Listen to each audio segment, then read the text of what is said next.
What's up guys, it's River and today we're looking at the Canon T7. So this camera is known as the best-selling DSLR on the market, but also the best budget camera. We're gonna find out if it's actually worth the hype or if it's just marketing.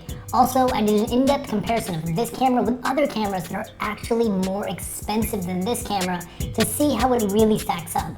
Let's dive right in. So obviously, one of the reasons this camera is so popular is because it's extremely affordable. But how much were they really able to pack into such an affordable package, and how does it stack up to other cameras on the market that cost the same or a little bit more? So right off the bat, this camera has a 24 megapixel Canon APS-C size sensor, which is actually the exact same sensor as the Canon 80D. So I'm happy to report that in a studio setting, you will get the exact same image in this camera as that $1,300 camera, but this camera has a slightly lower end image processor, which I don't think you'll notice unless you're doing professional level work or doing extreme low light work. However, there's more to the story than just the sensor. So as for photos, this camera does 3 frames per second in continuous autofocus, and the autofocus in this camera is super solid. So whether you're doing portraits, landscapes, kids, family vacation, whatever have you, you're going to get super solid photos out of this camera unless you're doing something with high action, like sports or dance. This camera isn't quite fast enough and you will end up missing your shots. But if you're a casual shooter or a hobbyist, you will be very happy. If you do need to shoot a lot of action, I totally have you covered. I have a solution for you at the end of this video. And one of the reasons you'll get amazing images out of this camera is not just the sensor, but it's also the amazing Canon color science. The colors look good right out of the box, almost like they've already been edited, and because of that color science, people look amazing because skin tones on this camera just look good. Everybody looks attractive on a Canon camera. So, we know this camera takes gorgeous photos, but is the video any good? And I'm happy to report this camera does full HD 1080p at 24 and 30 frames per second. Plus, it retains all of the Canon color science from the photos. So the actual image when it comes to video is still gorgeous. The skin tones look good and the environments are beautiful. This camera also has slow motion. It does 60 frames per second at 720p. However, 720p is a bit low res for me, but for social media and personal videos, that should be just fine. Also, something to note, this camera doesn't have any stabilization built into the body or the lens. So you'll get a very good image, but when it comes to video, you might see a little bit of jitteriness. You just have to make sure to keep the video very stable or get a stabilized lens, which Canon makes very good stabilized lenses. But there's a huge glaring issue with the video in this camera. The autofocus is trash. I love the autofocus in this camera for photos, but for video, it just tends to go in and out a lot. It does a lot of hunting. If you're doing any kind of professional work with it, the autofocus in this camera is not good enough. But if you're just shooting yourself, going on vacation, it's all for personal videos, you probably won't even notice it. And the video autofocus in this camera does not make this a bad camera at all. That's one of the factors that makes this camera so incredibly affordable. Also, quick side note guys, this camera does not have a built-in microphone input. So whatever audio you get will actually be the camera's internal audio, and you will not, unfortunately, be able to plug in your own mic. And next, let's talk about the body and design of this camera and all the nifty features it offers.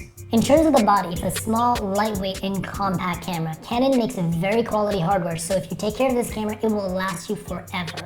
The ergonomics on this camera are great. The button layout is perfect. It's very easy to use and it's very easy to learn if you're new to cameras. Also, it fits perfectly in my hand, but it still has a nice deep grip despite being a smaller camera. Design-wise, this camera has everything I could possibly want in an entry-level DSLR, including an onboard flash, which is really helpful for low-light situations. The only thing that this camera lacks that I really wish it had is a flip screen that comes out to the side. That way I could see myself and it would be easier to shoot low angle and high angle photos and videos. But personally, at this very affordable price point, I'm really not that upset about it.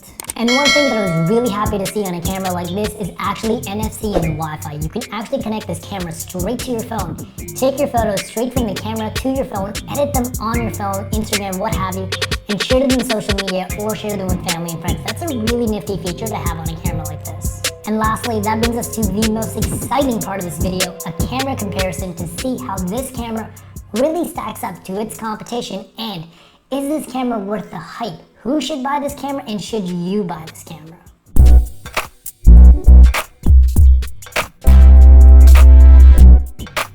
So I I actually ended up comparing this to my Sony a6500 and my Canon G7X, and I was very pleasantly surprised by the results.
May not have fancy features like dual pixel autofocus or 1080p at 60 frames per second, but what it does have, it does super well.